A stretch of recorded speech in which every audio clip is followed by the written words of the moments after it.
We can't say it enough. Quarterback is the most important position in all of sports. Atlanta has selected Brett Favre, quarterback, Southern Mississippi.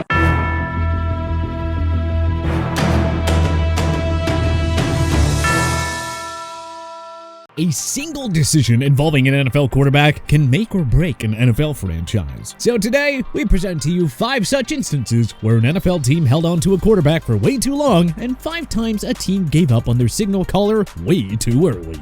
Too early, Atlanta Falcons with Brett Favre. The Falcons drafted Favre in the second round, 33rd overall, back in 1991. As a rookie, Favre attempted just 4 passes, with 0 completions and 2 interceptions. The Falcons apparently had seen enough. In the 1992 season, they traded Favre to the Green Bay Packers for the number 17 pick in that year's draft. Atlanta traded that pick, moved down 2 spots, and selected running back Tony Smith, who had a mere 329 career rushing yards. Favre, on the other hand, went on to revive a Packers franchise that had spent more than a decade mired in irrelevance. In 16 years as a Packer, he led them to 11 playoff appearances, 2 NFC Championship wins, and a Super Bowl 31 victory over the Patriots. Favre won 3 MVP awards and retired as the NFL's all-time leader in passing yards, passing touchdowns, and quarterback wins. Atlanta never gave Favre a chance to flourish. Instead, they gave up quickly and let him become a legend elsewhere. 30 decades later, the franchise still hasn't truly recovered from the historically lopsided trade. Too late. Baltimore Colts with Johnny Unitas. By the time he retired, Unitas was the greatest NFL quarterback ever. Football's first true pocket passer, led the Colts to 3 NFL championships and a Super Bowl V victory. Unitas won 3 NFL MVP awards, earned 10 Pro Bowl nods, and led the league in both passing yards and passing touchdowns in 4 different seasons. So you kinda can't blame the Colts for hanging on to him for so long. But injuries, age, and poor production began to catch up to Unitas by 1969. Despite a noticeable dip in stats across the board, the Colts held on to Unitas for 4 down years before finally moving on from him in 1972. He spent his final NFL season with the San Diego Chargers in 1973. The Colts' refusal to move on from Unitas earlier took away opportunities to draft or trade for a more proven quarterback. And quite frankly, they were in QB purgatory for the next quarter century before getting Peyton Manning in 1998. The Colts chose loyalty over business with Unitas during the final stretch of his career. Hindsight is 2020, but it sure didn't work out long term, now did it? Too early. Tampa Bay Buccaneers with Steve Young. The QB-needy Buccaneers selected the Los Angeles Express quarterback with the first overall pick in the 1984 NFL Supplemental Draft. There was a lot of buzz around Young's arrival in Tampa, but the organization failed to surround the young signal caller with a quality supporting cast. Young never stood a chance on a horrific Bucs team that went 2-14 in both 1985 and 86, his 2 lone seasons with the organization. With the top pick in the 1987 NFL Draft, the Bucs drafted Vinny Testaverde, and Young was traded to the San Francisco 49ers for 2nd and 4th round picks. Bill Walsh had seen something special in Young, and he turned out to be very right. 49ers star quarterback Joe Montana missed all of 1991 and all but 1 game in 1992. And by the time he returned, Young had taken over as the new starter in San Fran. Young won the 1992 NFL MVP award in his first full season as a starter, leading the 49ers to the NFC Championship game. San Fran chose to stick with Young and traded Montana to the Kansas City Chiefs in 1993. Young continued the 49ers dynasty and led them to another Super Bowl championship in the 1994 season. If concussion issues didn't force him out to retire early in 1999, who knows how many more titles the 49ers could have won with him. Bottom line, the Bucs' loss was the 49ers' game. Too late. Las Vegas Raiders with Derek Carr. Look, this isn't a complete knock against Carr. He kept the Raiders in playoff contention during a good chunk of his time with the organization. Before he arrived, the Raiders were lucky to top 4 wins in a season. The problem, however, is that Carr was good enough to keep them from getting franchise-changing top 5 picks in the NFL draft, but he just wasn't good enough to have them competing for Super Bowls. It's basically where the Detroit Lions were with Matthew Stafford. The Raiders waited 9 years to move on from Carr, finally releasing him in 2023 after he refused to waive his no-trade clause. Why didn't they just trade him some years earlier when his value was high?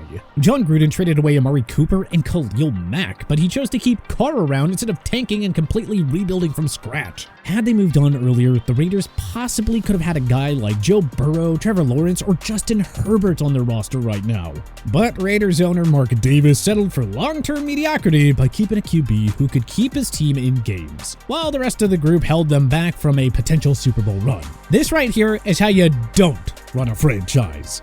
Too early? New York Jets with Geno Smith. The 2022 version of Geno Smith is proof that a skilled quarterback can succeed as long as you give him an offensive line, a ground game, a good set of receivers, and good coaching. The Jets drafted Smith 39th overall in 2013. He helped them to an 8-8 record, but had 12 touchdowns against a ridiculous 21 interceptions. Smith progressed as a sophomore, then lost his starting job in 2015 because his own teammate punched him in the face and broke his jaw. Ryan Fitzpatrick stepped in as a starter, had a career year, and kept his starting job through 2016. So Smith was let go by the Jets, and he wound up moving around the league as a backup before becoming the Seattle Seahawks starter in 2022 following the Russell Wilson trade. Smith had a career year with the Seahawks, completing 69.8% of pass attempts for 4,282 yards and 30 touchdowns against 11 picks, leading the club to a surprise playoff appearance. He won Comeback Player of the Year honors and earned his first career Pro Bowl nod. Smith was awarded a 3-year contract extension worth $105 million in 2023. Yeah, I bet the Jets wish they had held on to him right about now. Too late? Atlanta Falcons with Matt Ryan.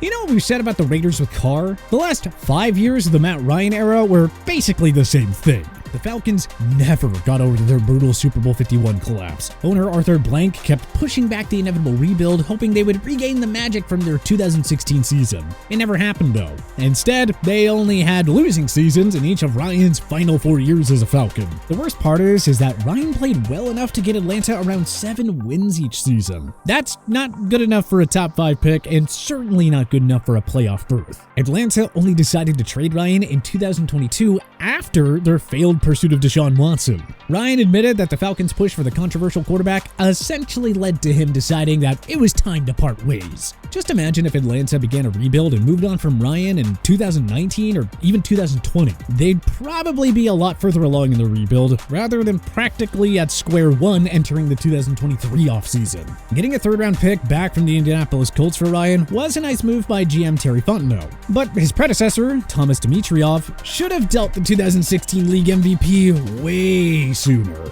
Too early? Los Angeles Rams with Norm Van Brocklin. The Pro Football Hall of Famer played 9 seasons with the Rams, which spanned from 1949 to 1957. Van Brocklin led the club to a 1951 NFL championship and earned 6 straight Pro Bowl nods from 1950 to 55 with the organization.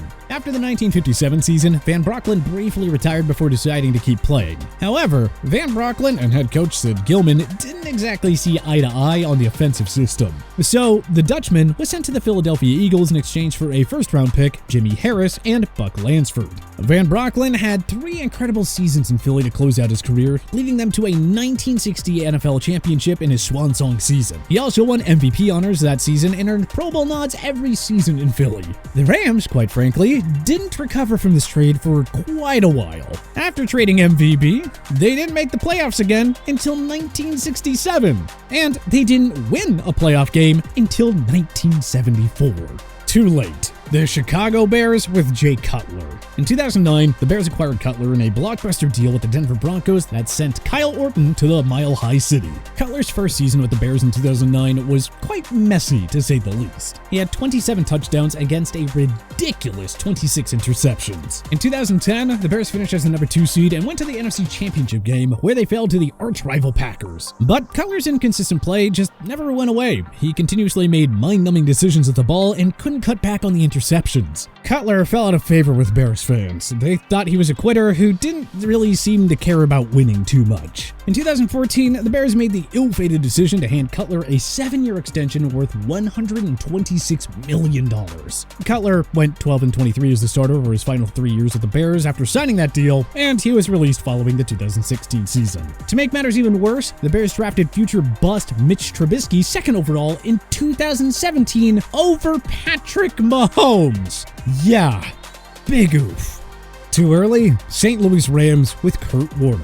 Warner was only 30 years of age in his final healthy season with the Rams back in 2001. That year, he won league MVP honors and led the organization to Super Bowl 36, where they were upset by the New England Patriots. Unfortunately, injuries limited Warner to 9 total games over the 2002 and 2003 seasons. Backup Mark Bulger took over as the starter and had productive seasons in 2003, 04, and 06, but he was never close to producing on Warner's level. In 2004, the Rams released Warner, who signed with the Giants, but some fellow named Eli Manning took over as the starter start of that year, so Warner was once again let go and joined the Arizona Cardinals in 2005 free agency. And as it turned out, Warner had lots of good football left in him. He led the Cardinals to an unexpected trip to Super Bowl 43, where they narrowly fell to the Pittsburgh Steelers. And the following season, he took the Cards to the divisional round. If the Rams had just stayed patient with Warner and waited for him to get healthy, who knows what could have been. And then the team was left in QB purgatory until Sean McVay arrived to help Jared Goff in 2017. Too late.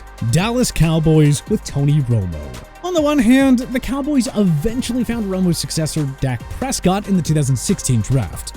On the other hand, the Cowboys still haven't reached the NFC Championship game since 1995. What if they had moved on from Romo long before Prescott's arrival? Maybe they would have landed a different young QB who would have taken America's team to the promised land by now. Truth is, Dallas should have moved on by Romo after 2012. Maybe even earlier. He choked in their unforgettable 2006 wildcard round game versus the Seattle Seahawks in the 07 divisional round loss to the Giants, and of course in the 2008 Week 17 winner-go-home game versus Philly, and of course the Minnesota Vikings in the 2009 divisional round. He proceeded to miss most of 2010 with an injury, and his Cowboys lost winner-go-home games for the NFC East crown in both 2011 and 2012. And despite all of these epic collapses, Jerry Jones remained loyal to Romo, even though he clearly could not win the big one. And not to mention all the injuries, which also affected Romo in 2013 and 2015 before he suffered the back injury in 2016 that opened the door for Prescott to step in. Jerry keeps talking about wanting a Super Bowl. Well, maybe he shouldn't have been overly loyal to a guy who proved time and time again that he just could not get it done. But which NFL teams do you think should give up on their current starting quarterback as soon as possible? Let us know in the comments section below. If you like this video and learned a thing or two, clicking the like button helps out a ton, and hey, we appreciate it. If this is your first time coming around to TPS though, subscribing is a great idea because we put out videos like this every single day. But as always, thanks for watching, and we'll see you guys next time.